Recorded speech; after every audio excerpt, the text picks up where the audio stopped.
Управляващата партия БСП призна като един от трите най-големи свои провала именно българското здравеопазване.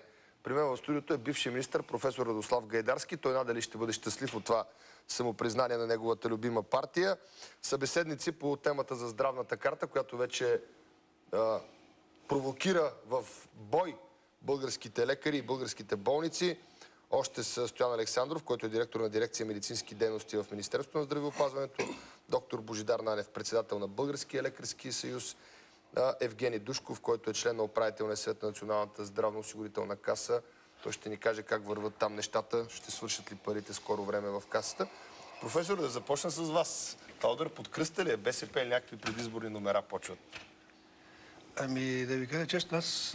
Очудили сте на това твърдение, не съм добре запознат. Здравеопазването е един от трите провала на управлението. Но, понеже тук е и доцент Стоян Александров, с който работихме тези последните години, аз съм много очуден от това, че се говори за пълен провал на българското здравеопазване, след като в последните 3 години ние извършихме някои неща, които даже в първите 15 години изобщо не бяха се случили. Вие знаете много добре, че ние започнахме с една финансова... стабилизация, може да наречете. Да, точно така. Значи някъде от почти 1 милиард, 100 и няколко милиона, стигнахме вече в последните години до близо 3 милиарда, вкарахме в здравеопазването. Освен това, пълна промяна в големите лечебни заведения. Няма областна болница, нека да проверят тези, които се интересуват от това нещо, да видите, че всичко, което беше направено, е направено в последните 3 години. Като започнете от промяна в болничните стаи, да не говорим за реформата, която направихме в операционните зали, операционните блокове, реанимационните зали, закупуване на апаратура. Аз никой не съм твърдял, че заплати от порядъка на 35 хиляди лева в Пловдивската болница. Има и такива случаи. Да, има и такива случаи, но това са единични случаи, но общо взето, като започнете от 180 лева заплати на сестрите, вече ние нямаме такива заплати. Почти двойно заплати на сестрите. Добре, обещахте здравна карта, накрая ще приемете и здравна карта. Защо БСП си вкарва този автогол, като твърди, че това бил провал? Аз не знае къде и кога е казано това нещо. Ето, първа страница на вестник Монитор. Аз няма да... Знаете, че в това предаване факти, които не можем да покажем, не се споменават. Това е изказването. Аз твърда категорично. Познавате ли Корнелия Нинова? Аз твърда категорично, че това, което е направено... БСП отчете 3 грешки през мандат. Твърда категорично, а тук е до мен и доцент Александров, че това, което беше направено в последните 3 години, не беше правено за тези 15 години от 90-та година до 2005 година. Добре, хайде да го наречем 3 нерешени въпроси или 3 грешки. Чакайте сега. Или 3 грешки. Значи, да се разбереме. За нерешени въпроси е едно, а за провал е друго. Ще ви кажа нещо. Когато управляващата партия излиза и казва, ние имаме 3 грешки или 3 нерешени проблема, на езика на дипломацията е така. Но на езика на реалните стойности това е провал. Нерешени въпроси, грешки и провали са съвсем различни понятия. Нерешени проблеми. Да, аз също бих казал, че не решихме окончателно въпроса с здравеопазването. Да, съгласен съм, че не е решен. На път ли сте да го решите окончателно?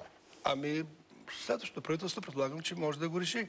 Но няма такава държава, която да е решила един огромен проблем, какъвто е здравеопазването, за 3 или 4 години. Добре, не ви ли страх сега, че с завеждането на здравната карта предстои закриването на много малки болници? Аз съм от хората, които смятат, че по-добре да имаме малко, но качествени болници, отколкото много, но некачествени, в които да умират хора. Обаче, тези малки региони ще се дигнат.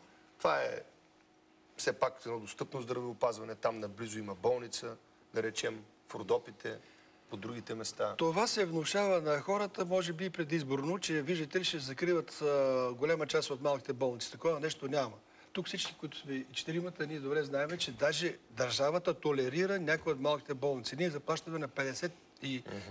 В зависимост от годините, 55, 56, 45 са били малки, така наречените стратегически болници, които се намират в Родопите, в крайните райони на България, в труднодостъпни места, с възрастово население, и там държавата дава и дотира тези болници. Ще ги държите ли сега при новата здравна карта? Ще останат или ще бъдат закрити? Аз съм сигурен, че голямата част от тях пак ще останат, защото ние не можем да закрием болници, които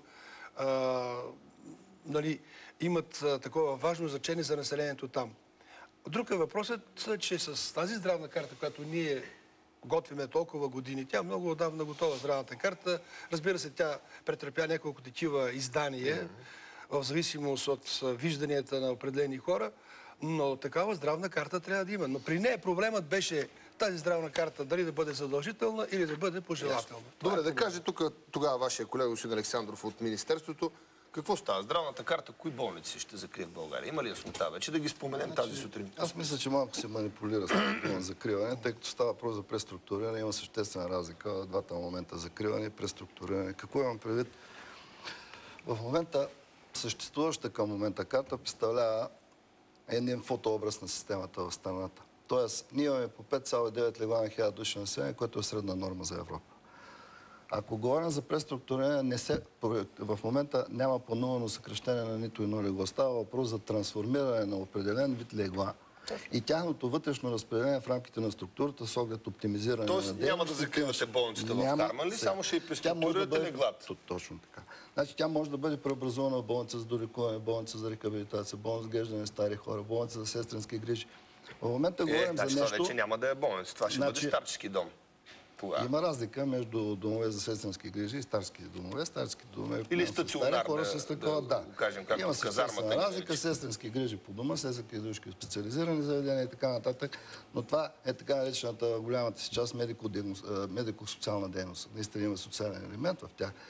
И трябва определено да се знае, че това не може да бъде поставено само за задача на Министерството. Тук трябва да играят роля Министерството на труда и социалната политика, местната власт. Добре, здравната карта готова ли е вече в окончателен вид? Или ще се намеси пак някой политик да лобира за това и за това? Сега винаги той професор Гайдарски това намества. Винаги се намесват и политици, и местна администрация. Въпросът е, рамката е готова. Професор категорично заяви, че тя се работи от 2 години.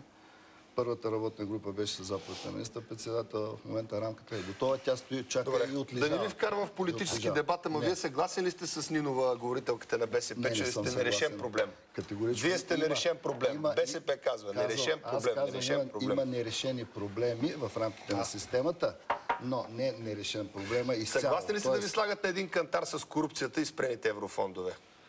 Хората от... Това вече, ако някой не сложи, е голяма глупост. Ето, Корнелия Нинова. Ето вижте. Заедно, казва тя, с еврофондовете, борбата с корупцията и здравеопазването. Сгрешила е нещо, Корнелия. Това ви гарантирам. Познавате добре, възможно е лапсус лингви. Може, да. Категорично. Какво става на тая Корнелия, бе, млада жена? Много симпатична иначе. Такива грешки да допуска. Да.